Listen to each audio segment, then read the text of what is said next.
doctrine, or in this video, I would like to talk about a very interesting doctrine called the doctrine of parens patriae. Okay, parens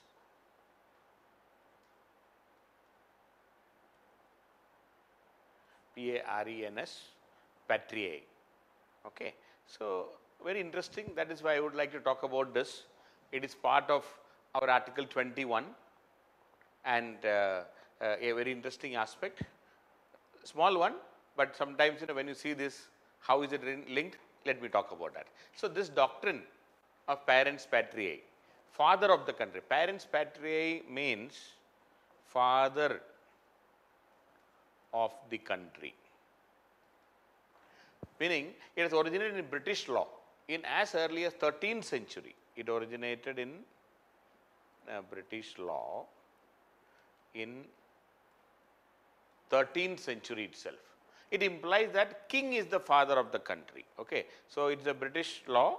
It implies that king is the father of the. Who is the father of the country? King is the father of the country, and under obligation, king under obligation has to look after the interests of those who are unable to look after themselves. The idea is king should look after the interests. King should look after the interests of those who are unable to look after themselves. Interests of those who are unable to look after themselves. So king is the father of the country, and it is under obligation king should look after the interests of those who are unable to look after themselves. So this idea is, if a citizen is in need of someone who can act as a parent, who can make the decision and take some other action or other, if a citizen is in need of a person who should act as a parent, sometimes the state is the best qualified to take on this role. Sometimes the state is best qualified to take this role. Sometimes the state is best qualified to take this role. So who will take care? See, now king is not there in Indian context and all. Who will take care? The state should take care. That is the idea in this, in the whole parens patriae. So in the constitution bench in Supreme Court, okay, in 1990, there was a case in 1990 called the Charanlal Sahu versus Union of India case. Charanlal Sahu case, 1990. The doctrine has been explained in some details. I mean, in this particular case, this doctrine was explained. It stated that the parens patriae is the inherent power and authority of a legislature. I mean, state includes the legislature, executive and the judiciary now. The inherent power and authority of a legislature to provide protection to a person and property of persons. Okay, especially for those who are minor, insane and incompetent person. It is the inherent power and authority, the inherent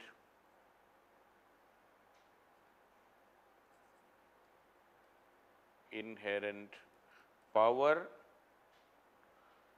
and authority, the inherent power and authority of the legislature. Supreme Court talked about this, okay, of the legislature,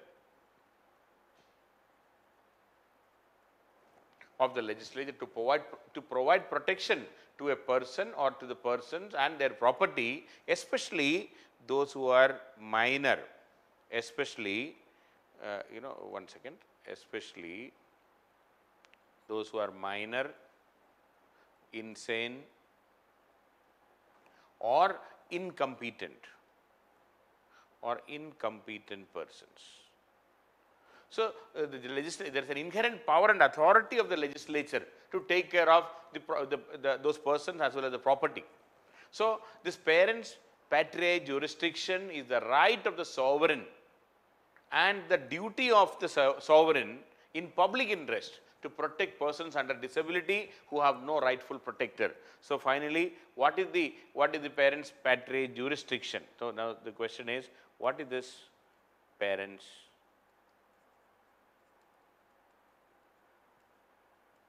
jurisdiction? That is the question. It is the right of the sovereign, that means the state, and the duty of the state. Okay, it is the right and the duty of the sovereign, that means the state, in public interest to protect the persons under disability, to protect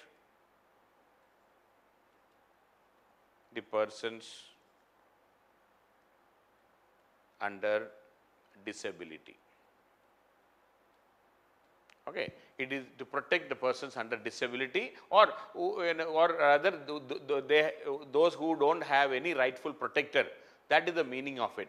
So again, in 1976 there was another case in a state of Kerala versus N.M. Thomas. Okay, there is a case called N.M. Thomas case, Thomas versus Kerala case. The Supreme Court said that the court is also the state within the meaning of Article 12. The court is also the state under the meaning of under the Article 12. Okay. Even court can be, see, the state is the sovereign, the state should act as a protector. Now, on that case, in that case, this is N.M. Thomas versus Kerala in 1976. Supreme Court said that it is even the court can act in fact in the definition of the state in Article 12, even court will come, even though it is not directly mentioned. Okay, even though it is not directly mentioned. Similarly, in the Aruna Shambhog case, Aruna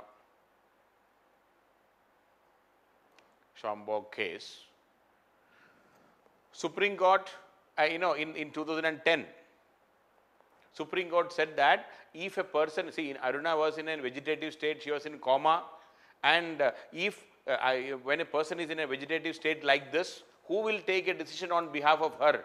It is the court also, or it's a court alone as parents patriae, which ultimately must take the decision. In the Aruna case, where she was in a vegetative state, her friend Pinky, went to the court asking the court to, to have euthanasia on her. I mean, to kill her basically. She is in a vegetative state. She is not able to come back. And what is the point in she continuing the way she is continuing? There should be mercy killing on her. That is the claim, or rather that is the demand made by her friend. She may be in good intention, she said. But the court said that you cannot decide, even the close friends cannot decide, it is the court alone. So in the Aruna case, it is the court alone, it is the court alone as parents patriae,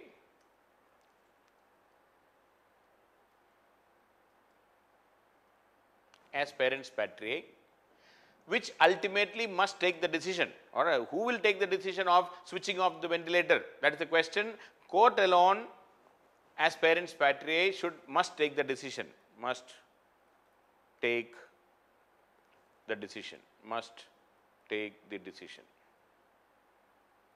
That is what in the Aruna Shambhog case Supreme Court said. So in Supreme Court again, under which provision of the law that court can apply parents patriae? Supreme Court said that it is the High Court. Okay, High Court under Article 226. In this case, Supreme Court said that it is the High Court under Article 226 of the Constitution which can grant approval for withdrawal of life support to such an incompetent person. High Court under Article 26 has the final authority to give permission to switch off the life support for a person who is in a vegetative state. That is why even in the right to life with dignity, the procedure has been, a particular procedure has been instructed by the Supreme Court, and High Court judge, in that panel which will decide, a medical board which will decide on this, the High Court judge permission is required, because Article 26, under Article 20, High Court has the power. That is what Supreme Court has said. So High Court should take the decision, and High Court can issue, because under Article 226, High Court can not only, High Courts have writs, it can also issue directions or orders. Under 226, High Court can issue writs. I will be talking about all these things separately in this fundamental rights itself. What are writs and all? Please don't worry. Right now, please don't ask me this.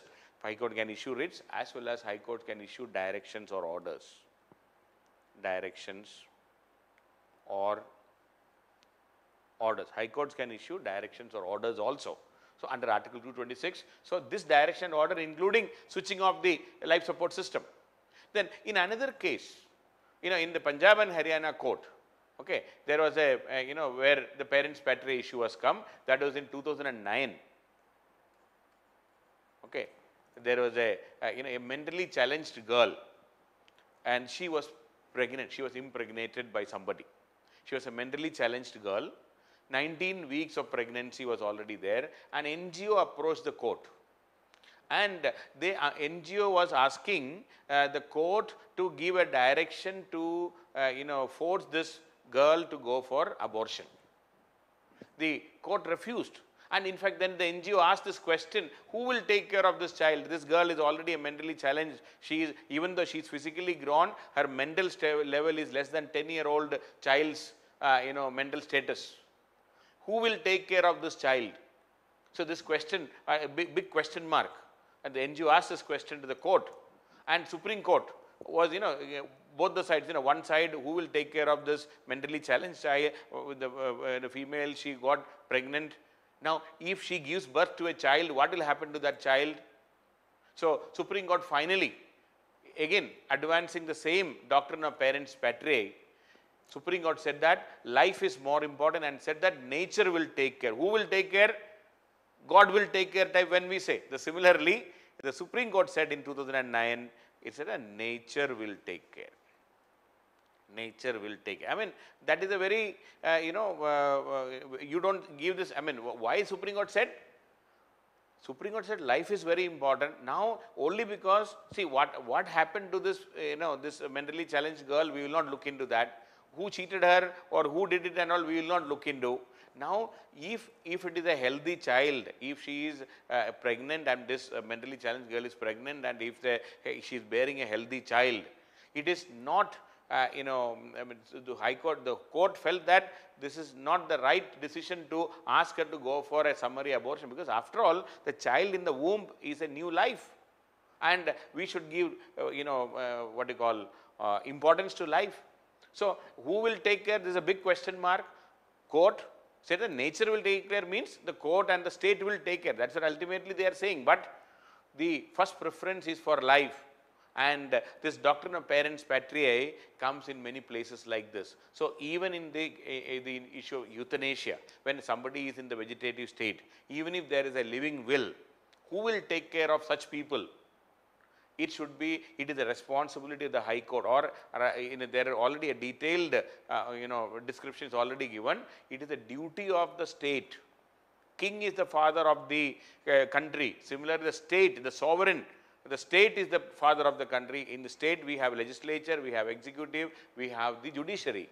All the three should take care of certain. If somebody is, incapacitated, or rather, if they are not capable of taking a decision on behalf of themselves, who will take? The state will take. In this case, the legislature, or we are saying in some cases Supreme Court says the legislature should take the decision, or in such cases where somebody is totally incapacitated and they are not able to do anything, they cannot take a decision for themselves. If somebody is insane or somebody is not mentally grown up, who will take? The court will take the decision, and the Supreme Court said that under Article 226, under the writ jurisdiction of the High Court, there is also a provision for the High Courts to issue directions and orders. In that, the High Court will take the responsibility of the parent if a particular individual is not in a position to take decision for himself or herself. So, this is the meaning of doctrine of parents patriae. Very interesting. It is very important. I mean, not only interesting, it is very important. It will be the doctrine of parents patriae come under the broad description of Article 21, we can say. So, that is about it.